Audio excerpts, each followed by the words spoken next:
Churches seem so different from when I was a child. The songs they sing are not the same as they were before. The hymns they used long ago, it seems they disappear. But sometimes I find myself longing just to hear. At the cross of the cross, where I first saw the light, and the burden of my heart rolled away.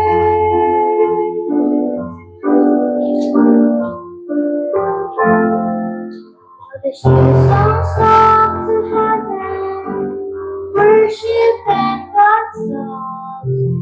Nothing sweeter to my ears than a fountain filled with blood. I guess I'm just so passionate, like the sun from moon. But there's nothing holding true to soul. Cause He lives, I can face tomorrow. Because He lives, all fear is gone. It's so sweet the cross in Jesus, in the cross amazing grace. How I love to tell the story, because it proves Jesus was enough to bring to the old rugged cross. This hymn simply reminds us, looking back, the blood still saves the Lord. Oh, precious is the blood that which we once was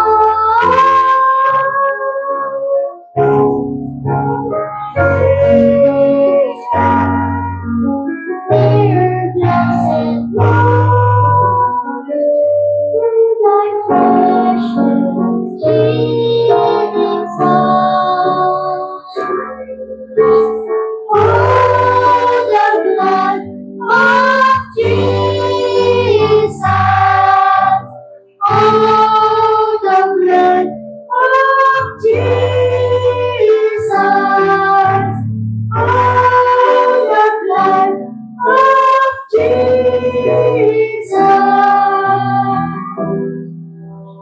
Nothing but the blood still saves the Lord. Nothing but the blood still saves the Lord.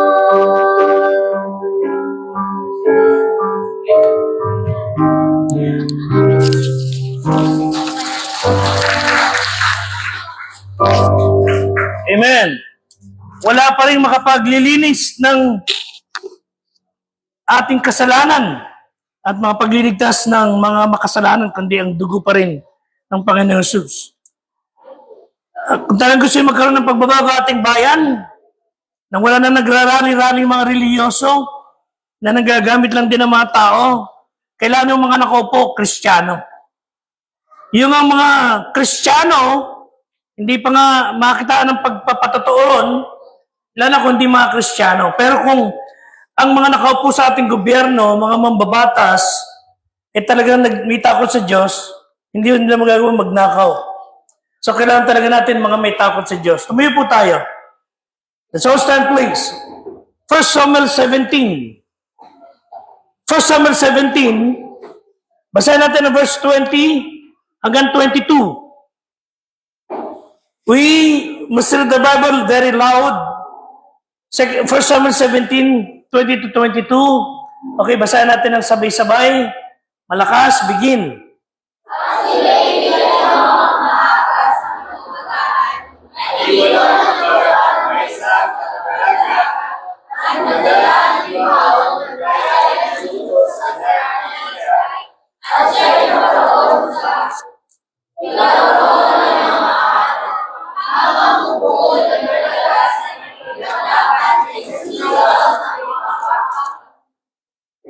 At ang Israel at ang mga Filisteo ay nakahanay na sa pagbabaka, hukbo laban sa hukbo.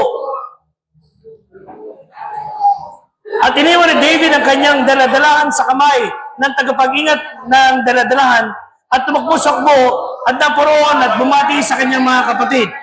Tayo magsiupo. Pagpunan ng Diyos Ama ang kanyang salita. Amen?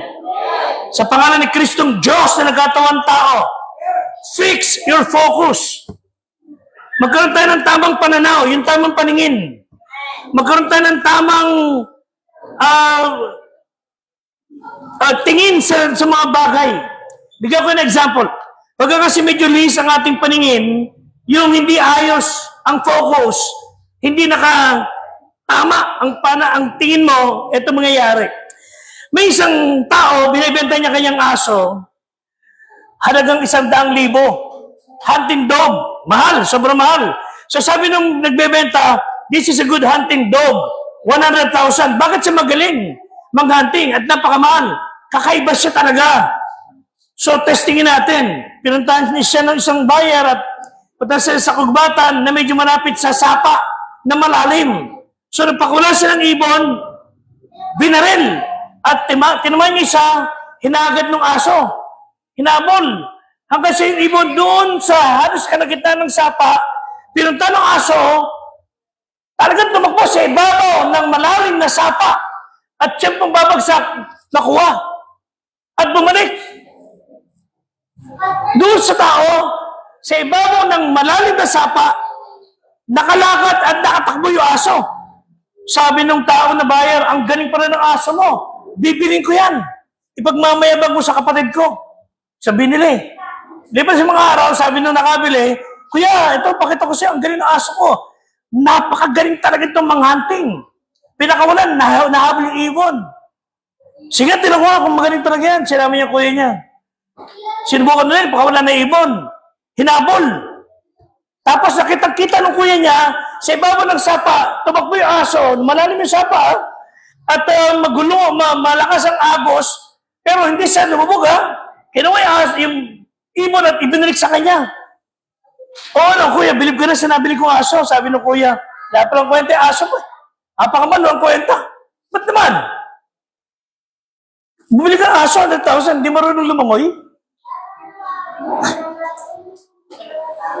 Di ba may mga ganang tao eh? Yung hindi niyo dapat nakita, ang nakikita niya. Meron kayo kanila, wala nakita sa'yo kundi puro mali niyo. Nakakairita kaya yun. Wala nakikita naman tama, puro mali. Okay? Siya sabihin ka, makarat ka, pero pag siya naman, bakit naman gamit niya, nakakalat kung saan? Yes, hindi ka dapat makalat, hindi ka bulagsak. Amen? Pero yung sisikap ka, mag-ingat lahat, wala ka nang ginawang tama, lahat na lang mali mo nakikita, ay nakakairita yun.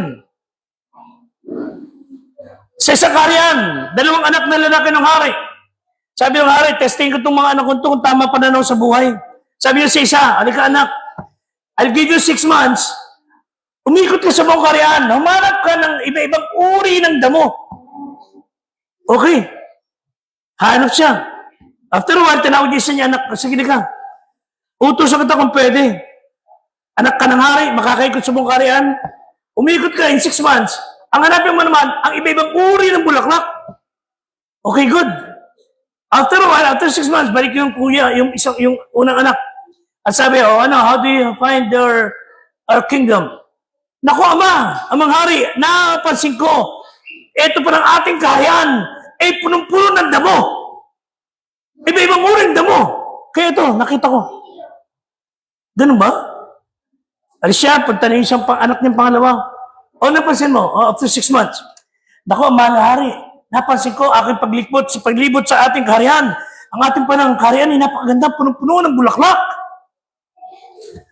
Sa iba pananaw, isa puro damo at walang magandang mga nakita. Bakit yun ay hinahanap mo eh? Naku niya ba? Pag ang wala ka na nakita, kundi mali ng kapwa mo, mali ng mahal mo sa buhay, pero yung muta mo hindi mo nakikita, mali ang kanting pananaw mo. Kailangan ilagay natin sa lugar.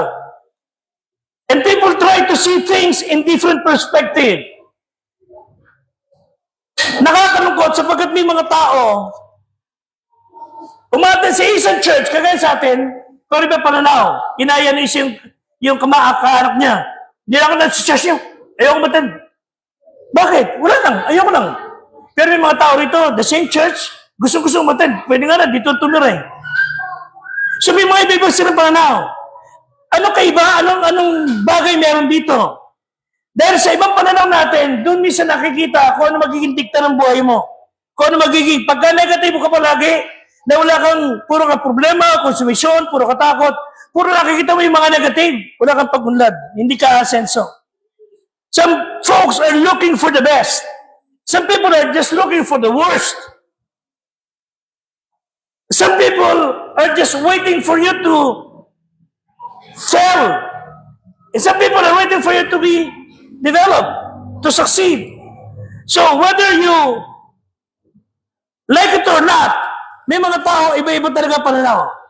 And I want to introduce to you, kilala na rin to sa Biblia, si David, 1 Samuel 17. Isang tao na may tamang pananaw nung panong ito. He has the right perspective na kayang talunin itong higante na nagdudulot ng perwisyo sa kanyang bayan. Yung Israel army, ang dami nilang matatapang, ang sundalo ng Israelita, during that time, ang dami nilang armas, pero natatakot sila, kompleto sila ng pandigma, pero hindi sila makalaban. Hindi lang madaig ang kalaban nilang kinatatakutan. Bakit? Mali ang pananaw. Mali ang pananaw. May mga tao, sinasibihan siya ng, nagbibintangan siya ng kung ano-ano, at sabi niya, nagbibintangan niyo rin ako, gagawin ko na. Maling pananaw. So, lagi kang pinagagalitan, lagi kang ikinokorek. Tanong sa mo, ano ba dapat kong gawin? Hindi yung ikinorek ka, magpapakawala ka na. So ngayong umaga, I like to listen. Fix your focus. Then, merong laging fear factor. May takot palagi tayo. Basahin natin ang verse 11. Kaya po sabi ng Bible. Sundan niyo ang talata, mga kapatid, 1 Samuel 17:11. Fear factor. Basa. Ang marinig sa wala ng Israel, masik ang lahon ng Israel. Sila ay nagpagpray ang passport namin. Kasi nakarinig sila ng salita ng giganting si Goliath. O, sino matapang dyan? Sinong magaling dyan? Kaya ko ituloy ng lahat. Sino man sa inyo? Pati ang Diyos nyo. Nang marin din Saul, ng hari, narin ng mga Israelita, ang tatapang yan. Ano sabi na? Tara, labanan natin. Hindi ho. Sabi ng Bible, sila ng lupaypay, natakot na may inam. Mga kapatid, nakarinig lang kayong salita. Natataranta na tayo. Kinarir natin yung pagiging duwag. Mga bagay na nagpapahina sa inyo. Naman yung papa kayo para kayo naging yung singsing hari. Pag pinalo, namumulukot. Para tayo mga maghayang halaman na huwag lang madikitan, namamaluktot. Mga kapatid, pag nakarinig kayo ng bagay na nagdudurot ng takot, dalawa lang gagawin nyo. Yan. Matakot. And did you know that fear can render you helpless? Gagawin niya kayo walang silbi. Isang tao, ang ginawa niya ng pagnanakaw, ang isang may kaya, dinukot niya to, ninakawan niya, dinukot pa niya yung tao, at dinala niya sa gitna ng kagubatan, itinali. Nakabitin siya ganun. Itinali siya ron, pero pwede man siya kumula pag sinikap niya. Pero hirap na siya. Na nakabitin siya, sabi sa kanya ng kriminal, pag bumitaw ka, laglag ka, tandaan mo, mamamatay ka. Napakalalim niyan. Pinilit niyang makuyapit, tumigil ng tulong, walang tumiting tulong, at sabi niya, hinahirapan na ako, mamamatay din na ako, ang sakit na ng kamay ko. Bumitiw na lang siya. Alam niyo, iniasahan niya mamamatay siya, pero saglit lang, nasa lupa siya. Ang lalim lang pala, ang taas ay 1 foot lang. Sometimes, ganun tayo. Kaya natakutan natin, hindi talaga nangyayari. Faith is not clinging. Let go and let God. Amen? Payagan natin ang Diyos at ang takot po, pinaparalisa nito yung ating lakas.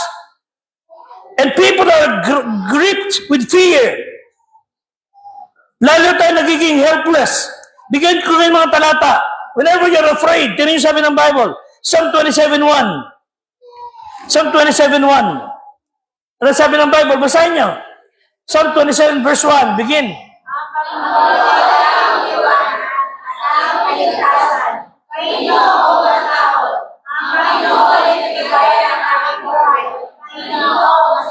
So whenever you're afraid, sabi mo, the Lord is my light and my salvation. Kanino ako matatakot? Amen? May tarata pa dyan. In time I am afraid, I will trust in thee. So may mga takot tayo, yes, may mga lihitimo tayong natatakutan. Meron tayong mga bagay na alam natin talaga nakakapagpahina sa atin. Pero ang gano'n gagawin nyo, magpapatalo ba kayo? No. Sabi niyo pa, ang Panginoon, aking ilaw, ang aking tagapagligtas. Tarata, Psalm 34, verse 4. Ano sabi ng Bible? Psalm 34, verse 4. Tipo sabi, basa, aking hinanap ang Panginoon, sinagot niya ako, iniligtas niya ako sa lahat ng aking katakutan. Lahat ng kinatatakutan niyo, sabi ng Panginoon, hanapin mo lang ako, sasagot ako sa iyo. Amen? Gawin yung last verse. Isa pang talata, Isaiah 41:10. Isaiah 41:10. Pinapaalalanan tayo ng Diyos na ano sabi? Basa, huwag kang matakot apagkat ako'y sa iyo.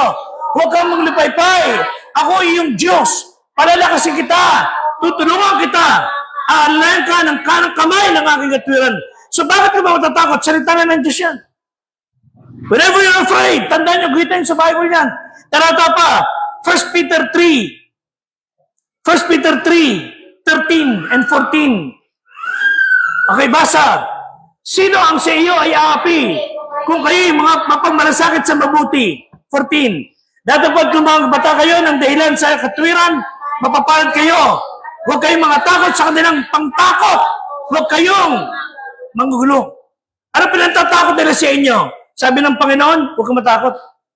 Ano yung pinatatakot nila? Tell me. Sabi niyo sa kanya. Kayo ay matapang. Yan sa verse 13. Pag may malasakit kayo. Pero pag wala kang pakialam sa katwiran, wala kang pakialam sa kabutihan, pag mapagmalasakit ka sa mabuti, walang pwede makapi sa'yo. Amen? Salita ho ng Diyos yan. So tayo mga Kristiyano, tandaan niyo, fear is one of the most paralyzing forces na pag nagpatalo ka sa takot, gagawin ka niya walang kwenta. And when we approach yung ating suliranin, pagsubok, ano man meron tayo, sa pananaw ng takot, ano mangyayari sa iyo? Ang gusto ng dyablo, takutin ka, pahinain ka, at hindi ka makapag-isip ng tama. At pagiging natatakot palagi na kaya mo namang daigin ng salita ng Diyos, ano ginagawa nyo? Inilalagay nyo sa advantage point ang kaaway. At hindi ka makakatulog, siya naghihilik pa. Habay kay nagkukutot ng kumuha sa takot. And you will not obey God. So ang takot o circumstances, takot sa tao, sa mga pangyayari, ay hindi kalooban ng Diyos sa ating buhay. Amen? Tatalunin ka na yan. Fear factor. Pangalawa, focus factor. Balik tayo sa 1 Samuel 17, 20 and 21. Focus factor. Basa. At si David ay bumangong maaga sa kinawagahan. At nagdalaan kumaon, kaya na'inuto sa kanya ng isay, kaya naroon sa roon ng mga araw, habang umuwi palabas sa kinakilala, ay sinigaw sa pagpapa. At ang Israel ng mga Pilisteo ay namamayan sa pagpapa, umuwi sa upo. Nung pumunta si David, magdadala ng pagkain at ayuda sa kanyang mga kapatid na sundalo, iniwan niya muna sa mga tagapangalaga ang kanyang tupa. Inayos niya muna ang kanyang responsibilidad at nagpunta siya ron. At nakita niya ang kalagayan ng gera. Digmaan, Israelita, natatakot, naduduwag, nagtatago doon sa nag-iisang higante, 10 foot na si Goliath. Ang focus ni King Saul was not to defeat the enemy. Ang focus lang niya at yung mga sundalo niya is makaligtas sila doon sa kalaban. Mga kapatid, hindi tamang pananaw. Ang focus nila ba matakasan, matakbuhan ang problema? O tulungan tayo ng Diyos na harapin ang anumang meron tayong problema ngayon at talunin yung problema yan. May mga sakit tayo madalas na pag dinala ko sa ospital, napakamahal ang bayad. Meron naman mga herbal na pwede niyong gamitin pansamantala, pantawid. Ang problema yung mga tao, iinimin nilang ayaw pa. You are not defeating the enemy. You are losing the battle. Si Saul at ang kanyang mga sundalo ay pilit na, nais na makaligtas sa kalaban. Pero si David, no, dito ako, harapin ko kalaban. Iyon ang tamang pananaw. One of the greatest hindrances sa ating pagiging mabuting alagad ni Kristo ay eto, laging nandito lang sa safe. Yung self-preservation. Iwanan ko na lang yan, ayoko dyan makihalo. Mga hindi ko sinabing, huwag kayong makialam sa pamahalaan sa nangyayaring yan. Ang dapat nang gawin sa pangyayari sa mga nakawan sa gobyerno, sa ating mga katiwalian, sa pamahalaan, mga tiwaling mga pinuno, huwag niyo silang iboto susunod at huwag kayong titigil mag-pray na alisin sila ng Diyos sa kanilang opisina at palitan ng iba. Pero yung magwawakok tayo, magdadadaldan, magwawelga, ibagsak. Hindi nyo gagawin. Gawa po yun ng kadiliman. Ito gawin natin, Matthew 6:33. Matthew 6:33. Gusto niyo magkaroon ng tamang panlaban sa kalaban? Gawin niyo po to. Basa.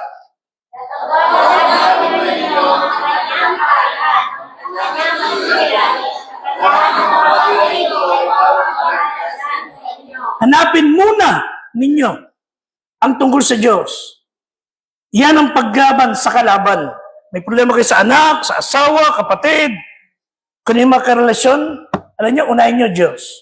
Pag di niyo inuna Diyos, tatalunin kayo ng kalaban. Sila magtatagumpay. Unahin muna natin ang kanyang kaharian at ang kanyang katwiran. And God will make sure the rest will be taken care of. Hindi kayo pababayaan ng Diyos. Ang problema kasi sa mga tao, para safe ako, dito lang ako. Diba po sabi sa Bible, Luke 9:24. Luke 9:24. Yung ayaw i-improve ang sarili. Ayaw ilagay ang kanyang katawan doon. Luke 9:24, ano sabi?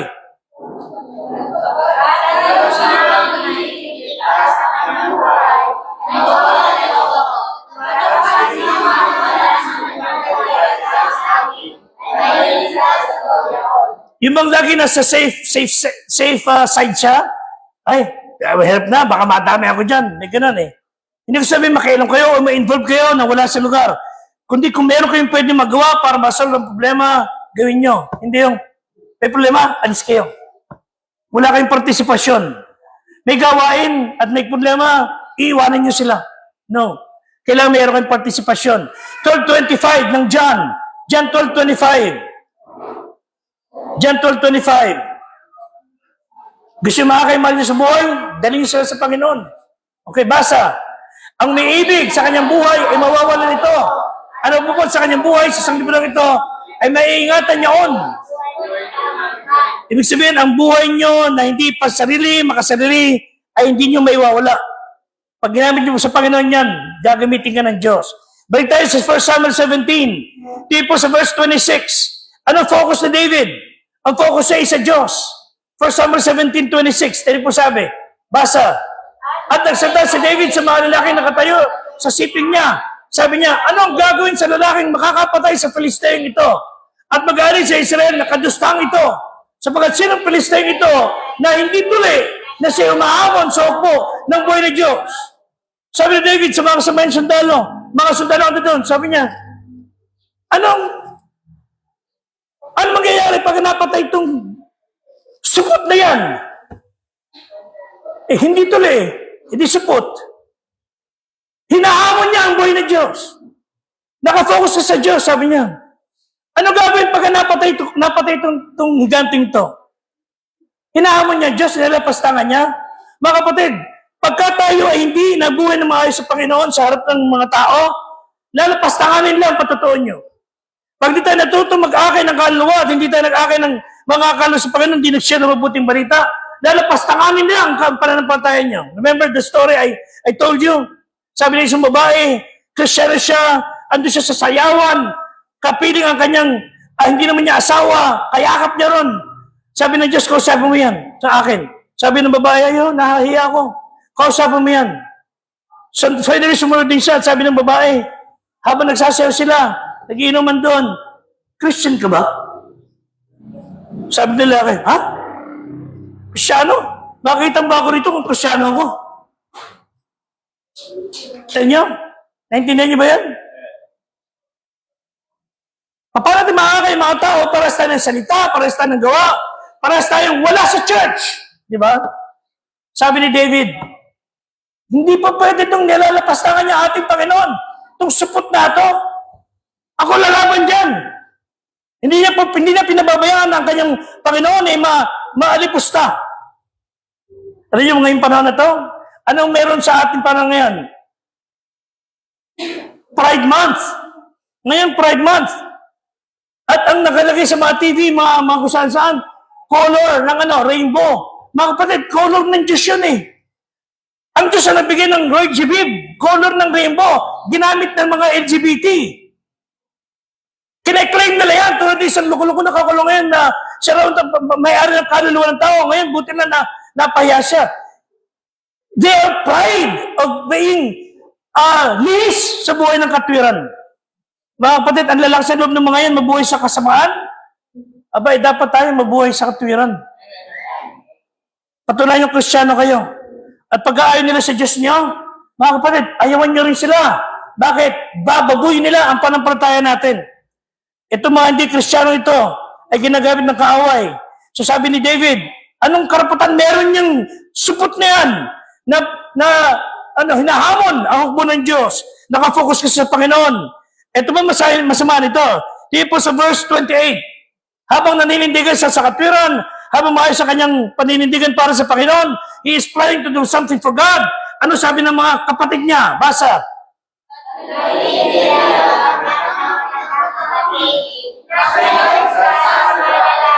At ang galit ni Eliab.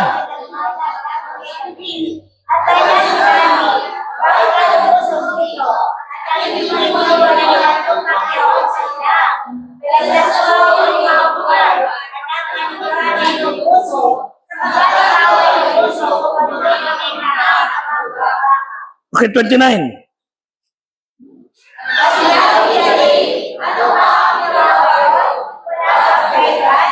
Alam niyo, sarap na magpasalamat yung kapatid niya.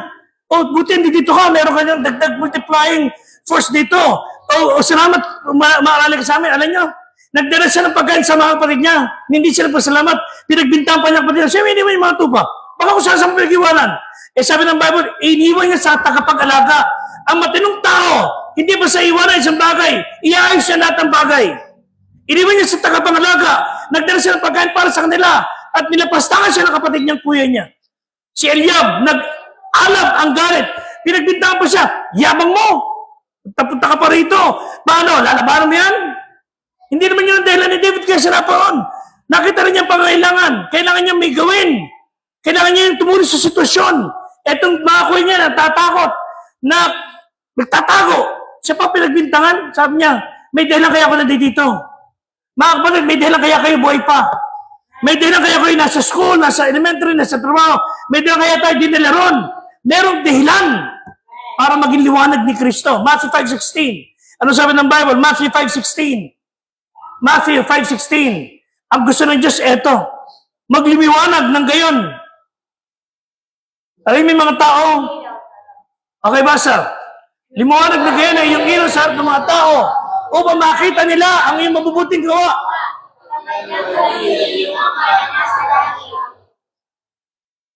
Gusto ng Diyos lumiwanag ang ilaw ninyo. Makita nila si Kristo. Huwag nilang ipahiya tayo. At ito pa, balik tayo ulit sa kanina. Verse 17, sa verse 31. 1 Samuel 31. 17, 31, and 33. Hanggang 33. Napagbintangan siyang hambog. Parang masitsit, mapakailam. Okay, basa. At nang marinig ang mga salita na sinalita ni David, Tiniyo, sinumbong pa siya? Oh, yung kapatid ko to, napakayabang. Sabi mo sa hari, nagsumbong pa. Alam nyo, ang tagapagsumbong, si Satanas.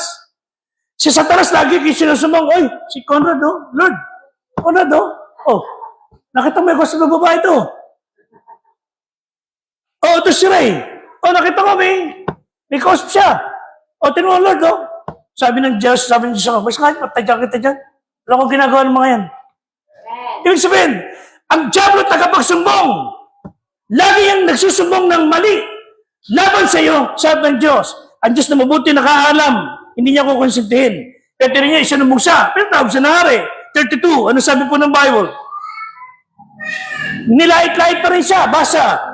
Sabi niya rin Ginoon, huwag ka magkakayaw sa nagsisamay para sa Kanya. Nalilito niya ang paglaban sa Kristiyan ito. Nagkaroon siya ng damdaming tulungan. Sabi niya, mahal na hari, huwag kayong malupay-pay, huwag kayong matakot. Dahil sa taong yan, sa higanting yan, ako po ay ayaon at makikipaglaban. Sabi siya na matuwa siya at ano sabi sa verse 33? Tira niyo. Sinabi ni Saul kay David, nasa,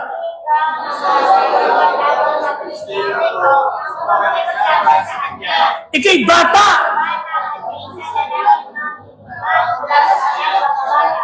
Sino sabi sa akin ni Pedro, pastor ako lalaban dyan. Sabi ni Pedro, ikaw? Sa pitik ka lang, talo ka na eh. Di ba? Bata ka lang. Ang kalaban mo, bihasa yan, manakit and footer. Alam niyo mga kapatid, ano yung istorya?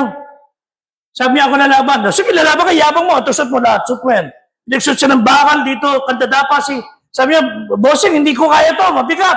So hindi ko na mabusin, walang time. So binigyan siya ng damit, ayaw niya, binigyan siya ng masahe niya. Ano panlaban mo? Ito na mo, itong balatenga ko. Ito panlaban ko sa kalaban ko eh, ito eh. Ito, dito ako sanay eh. Ano panlaban mo? Ito, mga kapatid. Ito, sanay ako rito eh. Hindi ko gagamitin ng pasugo. Hindi ko gagamitin ng bantayan, ng gumising, watchtower. Ito, Biblia, gagamitin ko. Ito, sandato ko kasi. Amen? Kasi, mayabang mo kasi. What's ka na dyan? Ano yung storya? Ano nangyari? Ilan ba ito kinuha ni David?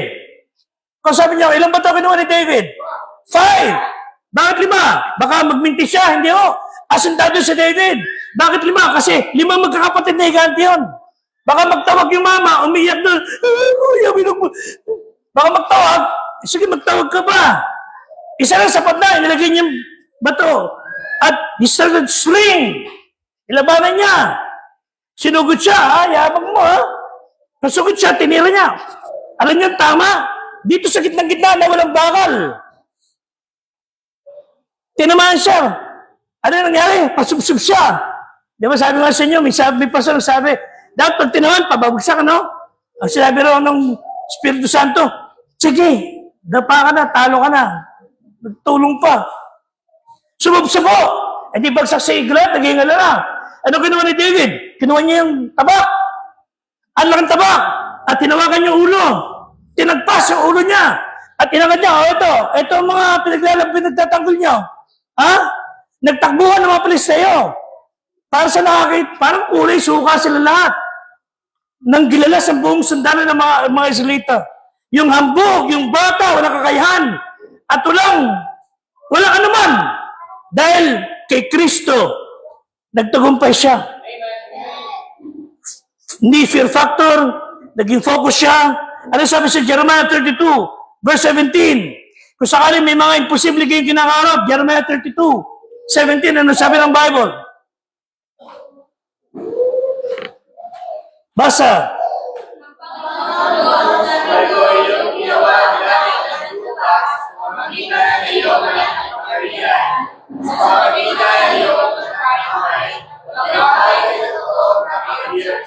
May mahirap ba sa Diyos? Sabi ng Bible, wala. There's nothing too hard for God. Walang mahirap para sa Diyos. Ang mahirap lang tayo, ayaw magtiwala sa Diyos. So airplano na ilang seater lang, ang naglalayag sa kalawakan na punta sa turbulence, at yung turbulence parang lubak-lubak siya, kumikidlat, kumukulog. Ang mga tao ay takot-takot habang gumagano ng airplano, umiiwas sa bagyo. Nagdadasal na sila kung anong pinagsasasabi, naka-seatbelt, lahat ng takot, ando doon. Habang isang bata, parito, takbo-takbo noon, pag gulong-gulong na siya, tuwan-tuwa siya, natatawa pa siya pag nauntog siya. Sabi ng mga tao, hoy, boy, ba't di ka ba po? Di ka ba natatakot? Baka tayo mabagsak? Sabi, ba't matatakot? Di ba bumabagyo, may kidlat, baka mag-crash tayo. Ba't matatakot? Tatay kay piloto. Di ba? Mga kapatid, sabi ng Bible, is there nothing too hard? There's nothing too hard for God. Walang mahirap sa Diyos, walang imposible sa Diyos. Yun din sinabi sa Luke 1:37. Okay? Luke 18:27, dito yung babasahin. For God, nothing shall be impossible. Okay? Nothing shall be impossible. Fear factor, focus factor, uli. Ito na uli. Faith factor, faith. Faith factor. So because David focused on the issues of God's glory, maluwalhati siya, mapapurihan siya. Ano ginawa niya? David remembered the victory of the past. Pagkanalang kung hindi mo ko pababayaan ngayon dahil ginabayan mo ako noon pa. Balik tayo rin sa 17. 1 Samuel 17:34. Kaya sumara sa loob, sabi niya, Panginoon, alam ko po, gagawin mo uli yung tagumpay ngayon kasi napagtagumpayan ko na ito ibang pang bagay. Verse 34, basa. At sinabi ni David kay Saul, ang lingkod.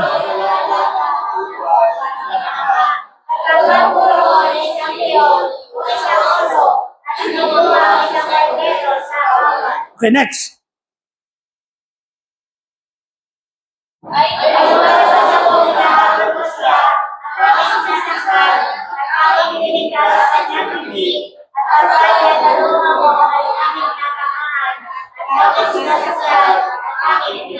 Thirty-five, 36. Pinapatay ni lingkod ang leon, gayon din ang oso, at ang Filisteng ito na hindi tuli ay magiging isa sa kanila. 37. At sinabi ni David, ang Panginoon ang nagligtas sa akin sa mga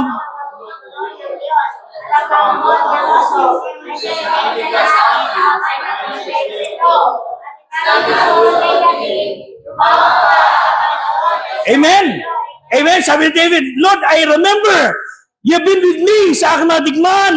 At ngayon, alam kong di mo ko pababayaan. Okay, pangalawa, not only he remembered, pangalawa, David relied. 38. Umasa sa Diyos, sa Diyos. Hindi po natin kaya ng ating lakas. Kailangan ating lakas ng Diyos. 38, basa. At sinandataan ni Saul si David na kanyang sandata, lagay yung...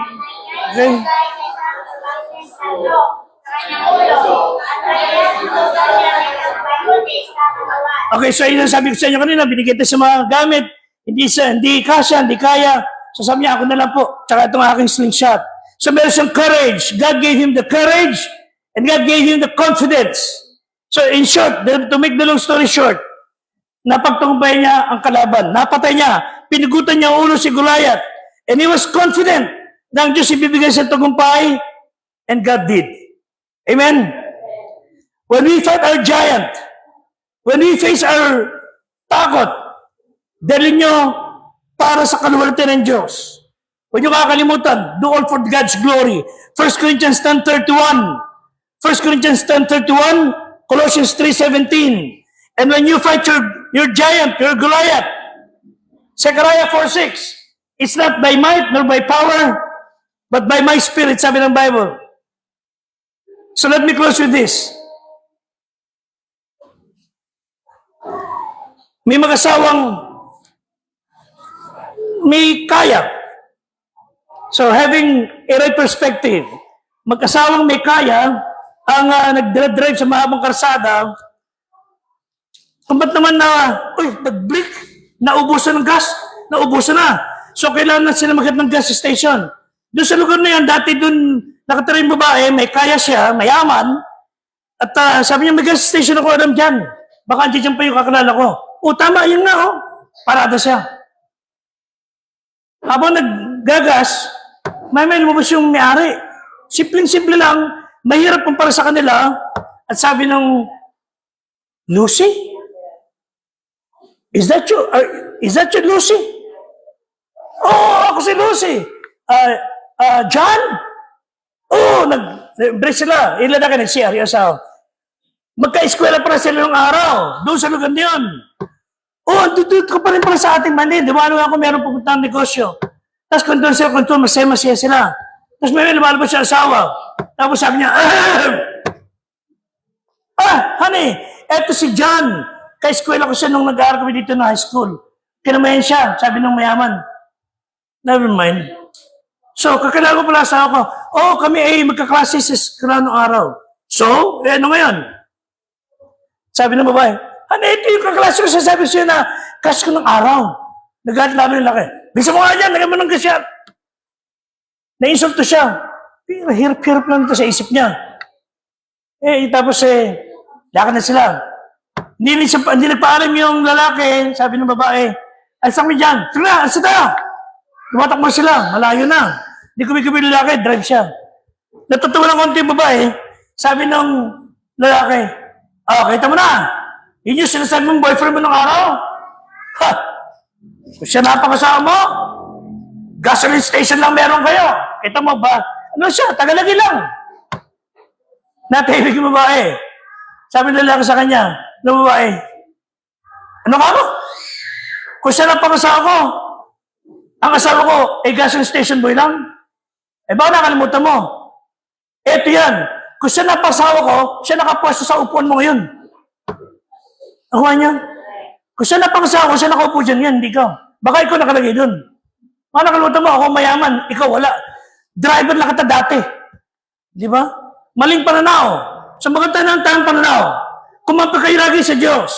Lagi sa Diyos. Pag alam niyo hindi sa Diyos, scratch nyo. Pag inilalayo kayo sa Panginoon, iwanan nyo. Dahil pag iniwanan niyo Diyos, iiwanan niya kayo. Pero pag kinampihan niyo Diyos, kakampihan niya kayo all the way. Tumayo po tayo. Panginoong Diyos, mangusap kayo sa amin ngayong umaga.